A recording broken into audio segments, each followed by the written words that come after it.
While WarioWare is rarely boring, it tends to get better once you've seen the credits. Before that point, most challenges are themed around a certain concept, like using the D-pad or timing a single button press correctly.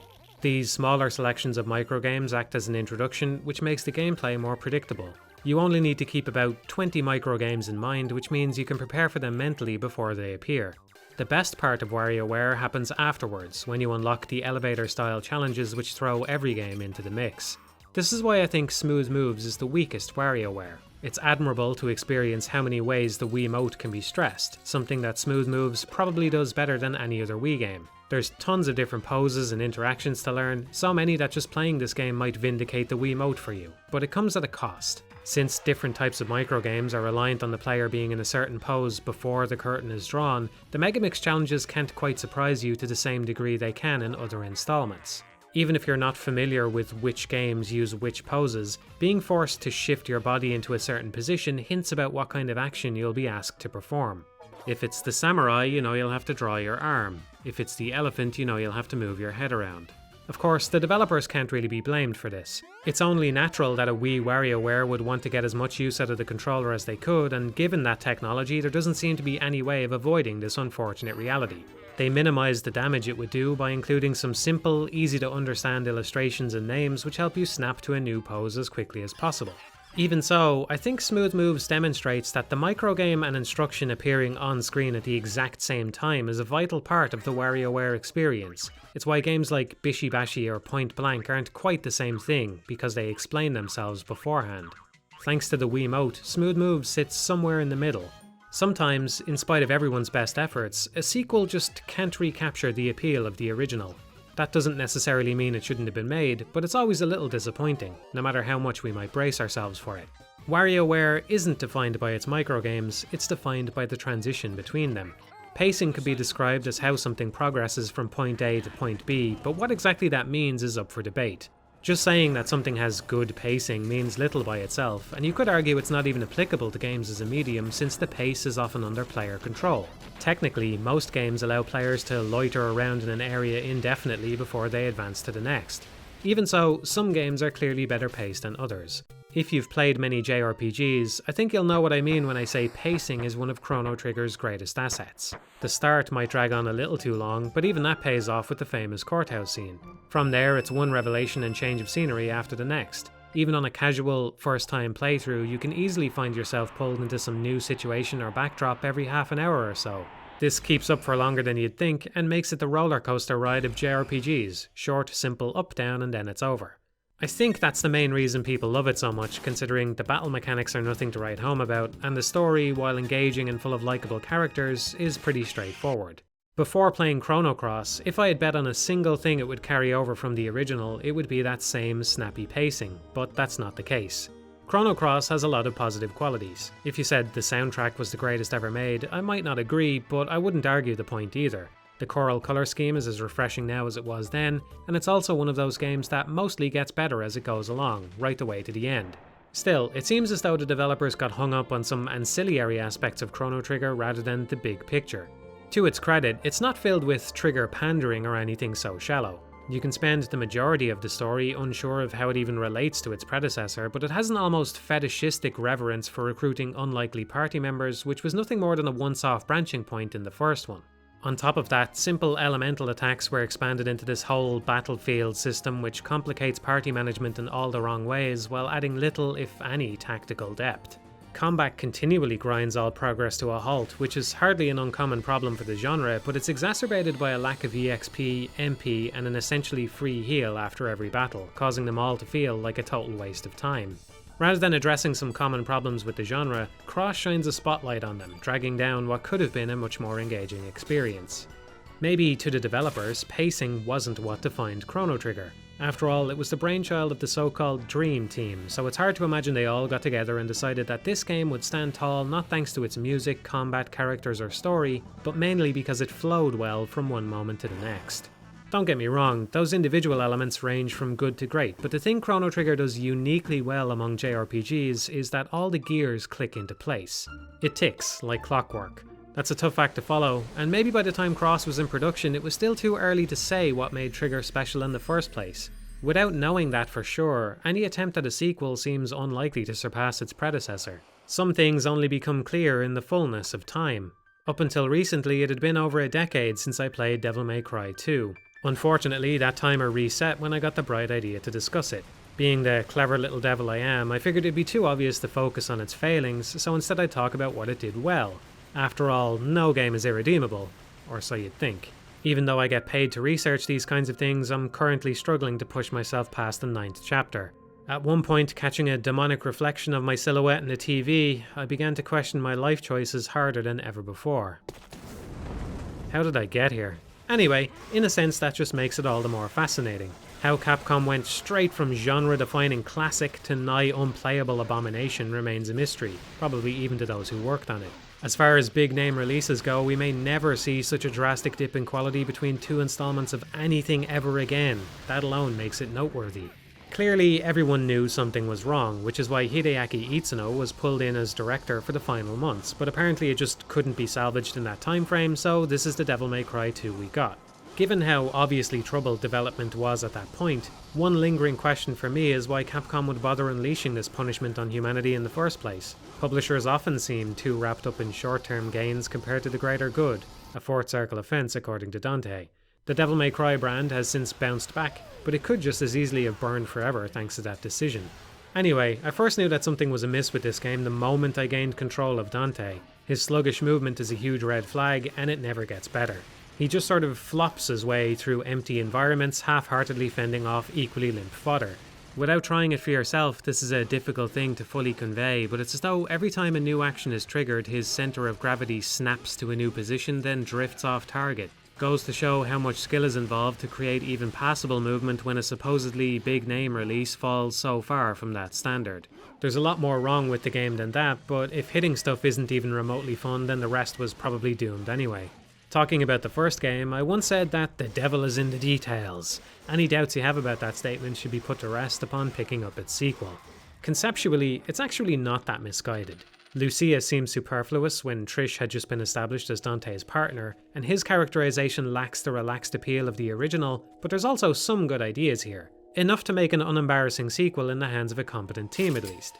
Caged skeletons are a genuinely cool enemy concept I'd like to see revived, and a remote European village is an uninspired but decent follow-up to Malay Island. It's not as though they set out to butcher the series, it's a genuine attempt at a sequel, but ideas are only worth so much. If you could peek behind the curtain, then you'd see that every new game goes through its own Devil May Cry 2 phase, because the hardest part of any creative endeavour is the time spent refining it. The gap between functional and fun is much larger than it appears. This is probably why game sequels have historically turned out better than the sequels of other mediums. Once the fun has been found, all those little settings, nuances and constants can be copied over to a new project with relative ease. For whatever reason, DMC2 seems to have skipped that step, which can be done if the new team knows how to make a great game independent of the first, but that's not always the case.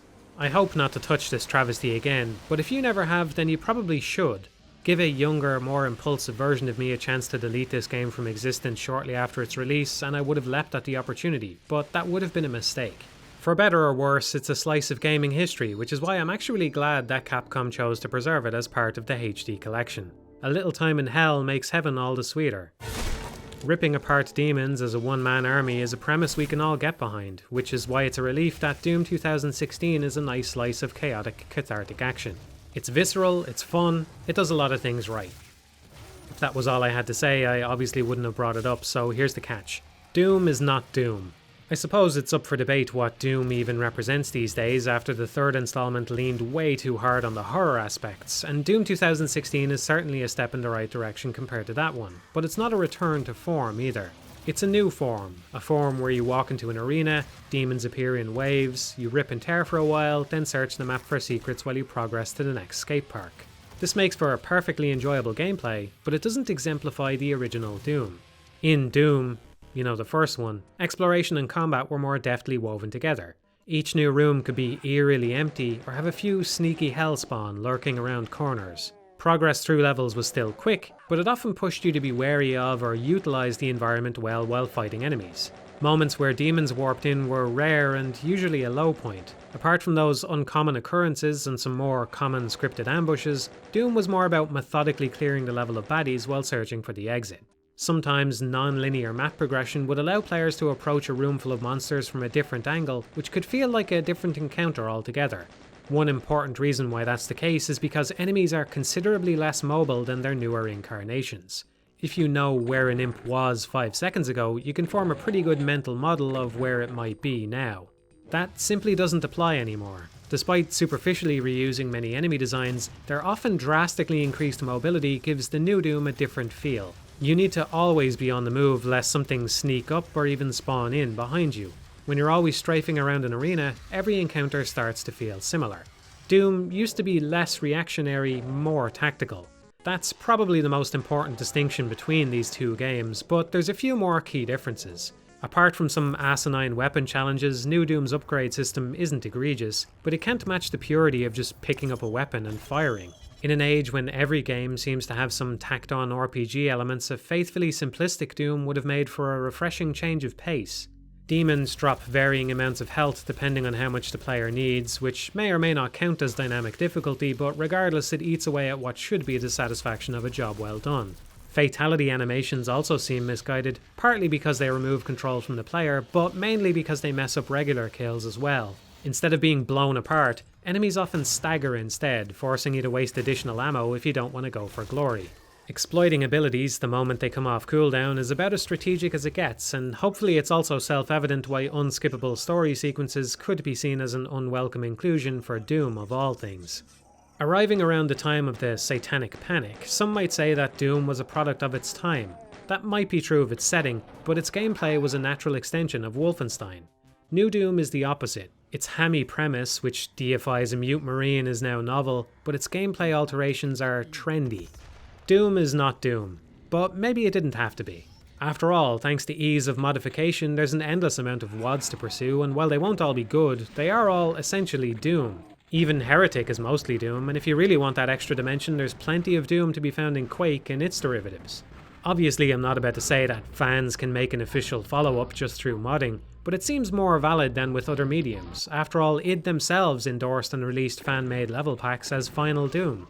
Fanfiction is abundant on the internet, some of which must be great if only by sheer chance, but a book's identity is inherently tied to the way a specific author imagines and relates that world to the reader. Games are at least slightly different. Make a Doom map, and it is Doom. It has all the same weapons, enemies, and mechanics, only the layout changes. The fact is, anyone can make more Doom right now if they so please. With that in mind, it's no wonder Doom had to make substantial changes to stay relevant. Like any sequel, its refinements can be assessed with a critical eye, but it's not all doom and gloom. If you look at it a certain way, every improvement makes something either less bad or more good. Shorter loading times, less bad. Extra polish, more good.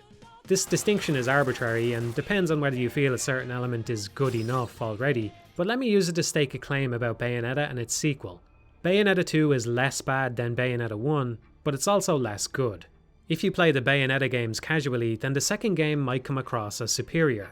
Bayonetta as a character is more self-assured and has higher personal stakes in the story than ever before. The plot is more coherent, has a more stylish presentation, and retroactively improves the first by fleshing out some important details.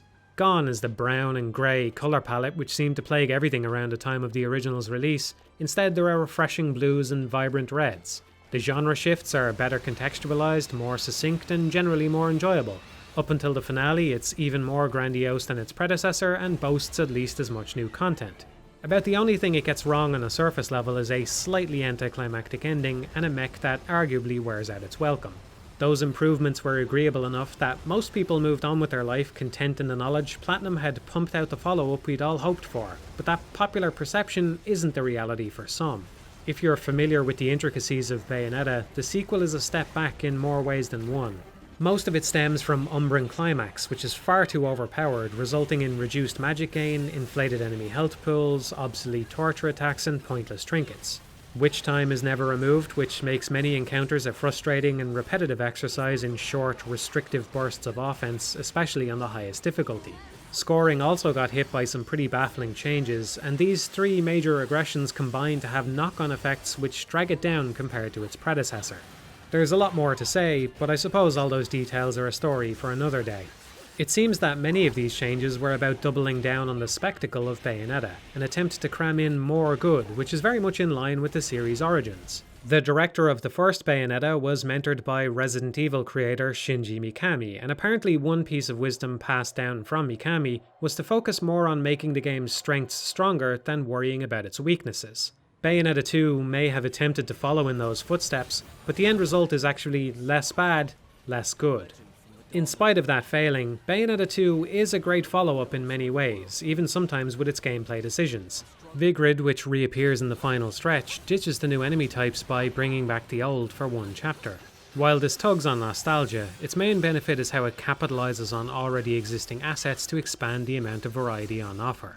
Played back-to-back, Bayonetta 1 introduces the first set of opponents, which the sequel drops for brand new, exciting content.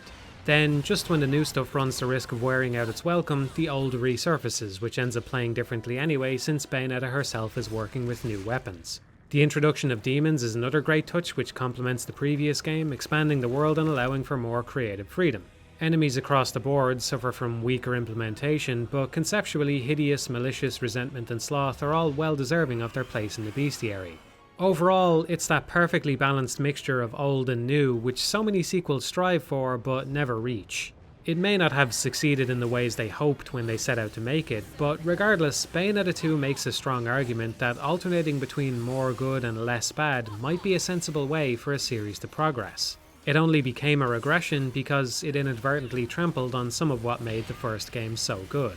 Mikami might be right that more good is more important, but there's also diminishing returns. Sometimes the simplest improvements are the most impactful. That was certainly the case for the popular perception of the Bayonetta series, and even the most die-hard fan of the first would have to admit the second got some aspects right. A dogmatic adherence to one side or another is bound to result in an increasingly lopsided series.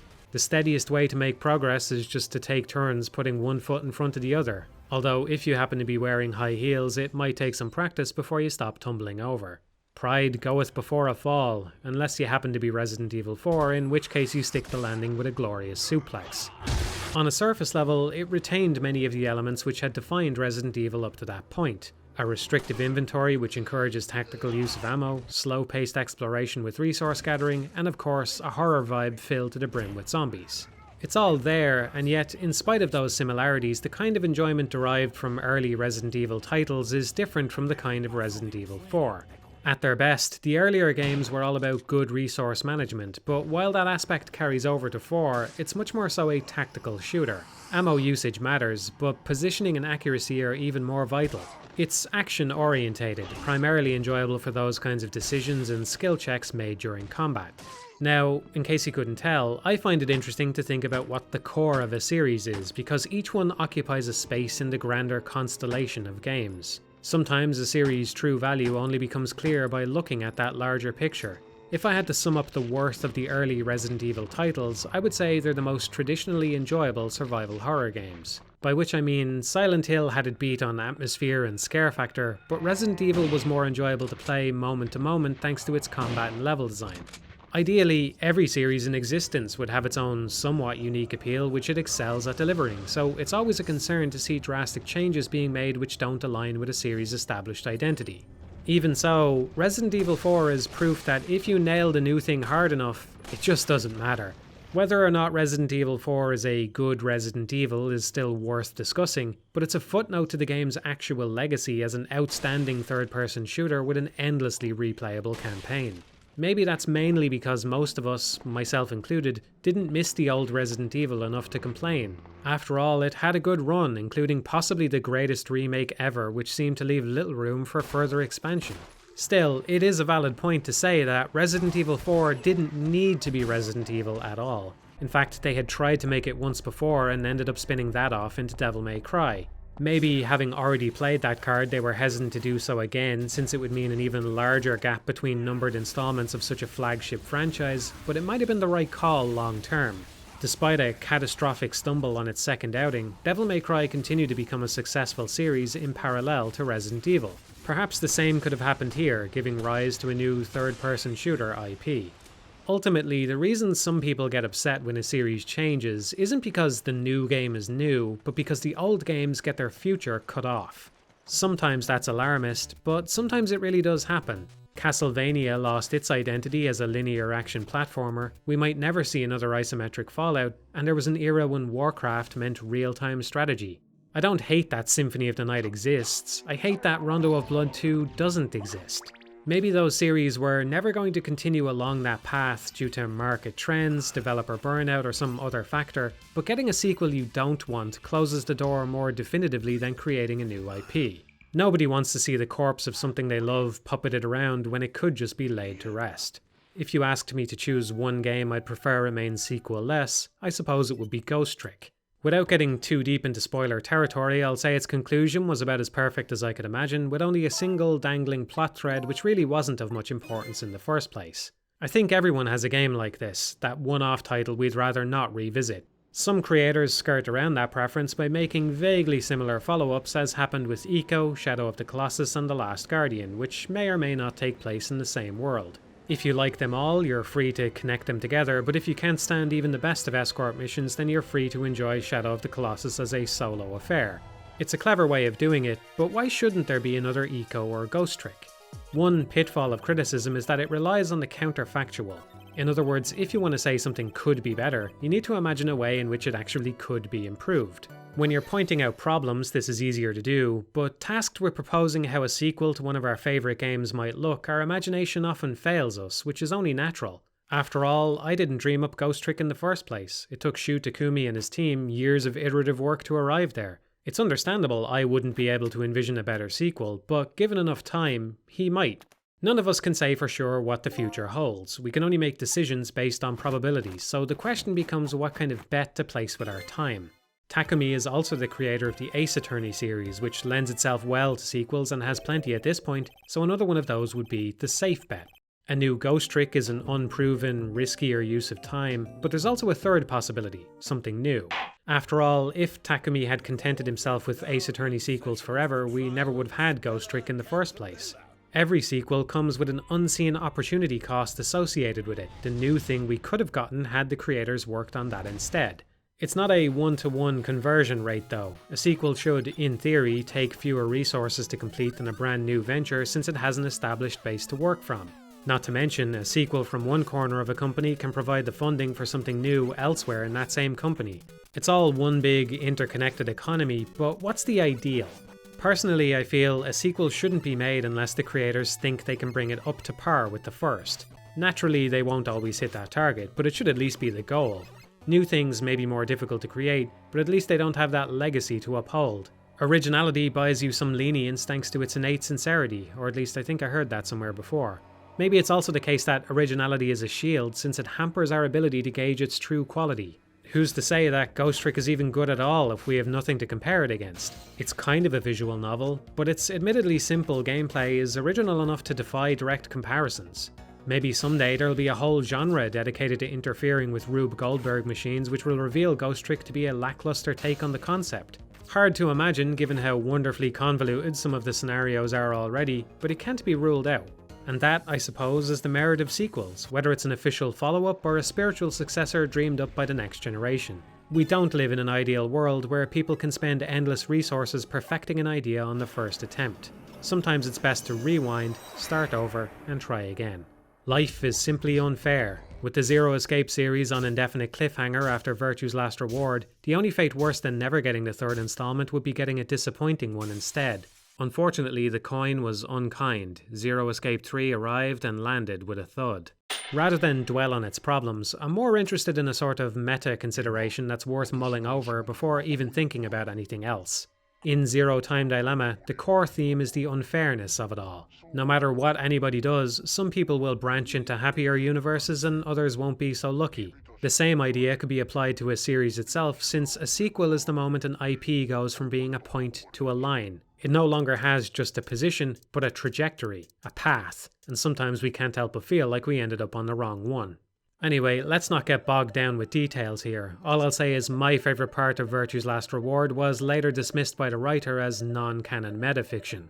Regardless, Zero Time Dilemma failed to offer a satisfying conclusion to the series' overarching plot, but it was Virtue's Last Reward which established most of those threads, even ending on a cliffhanger. It's tempting to say that the blame lies entirely on the Zero Time Dilemma side of the equation, but I'm not sure that's really true. I know that as much as I enjoyed Virtue's Last Reward, the ending did leave me skeptical that things could ever be neatly wrapped up. It might be fair to say that the series had already crossed a line from which there could be no perfect conclusion, while still hinting that such a thing might come to pass. If that's the case, then Zero Time Dilemma can hardly be blamed for not delivering on an empty promise. Not that the ending is the only thing wrong with Zero Time Dilemma, but it does have some genuinely cool, positive qualities, enough that if it had stuck the landing, it would have been a worthwhile close to the trilogy. I'm probably not going to talk about these games any further, but it's still an important issue in my mind because if I were to review them, the logical way to break it up would be on a title-by-title basis. In other words, there'd be a Virtue's Last Reward review and a Zero Time Dilemma review. For a narrative-heavy title that ends on a cliffhanger, essentially leaving its most important element incomplete until the next installment, this seems like a problem. It's natural to talk about and review games on an individual basis, but the intuitive way of doing things isn't always the best. What's even worse about this is that at the time Virtue's Last Reward released, you'd have no choice but to consider it separately from its then non-existent sequel. Personally, despite my skepticism, I gave it the benefit of the doubt, assuming there was some surprising plan in place which would tie it together. In a sense, all the former Virtue's Last Reward reviews are as incomplete as the story was at that time. Here comes the plot twist. Even though it looks unlikely there'll be any more installments, who's to say I'm not making the exact same mistake right now? It's theoretically possible some new entry will appear and vindicate Zero Time Dilemma after the fact. Unless you overthink the review process quite as hard as I do, this shouldn't keep you up at night, but it's an interesting problem, one to which I don't know if there's a right or wrong answer. Is Virtue's Last Reward worse now that we know the ending, or is it the same as it ever was? See, the difference between a point and a line is that a line goes on forever. A series is never truly over, there's always a chance to course correct by adding more points. Maybe which universe we end up in is just a matter of chance, but I'd prefer to think we can steer each line the right way for the benefit of everyone. That still doesn't answer my question of how to review each part, but luckily for me I can just walk away at this point. I suppose the only definitive lesson to be learned is that you probably shouldn't end things on a cliff.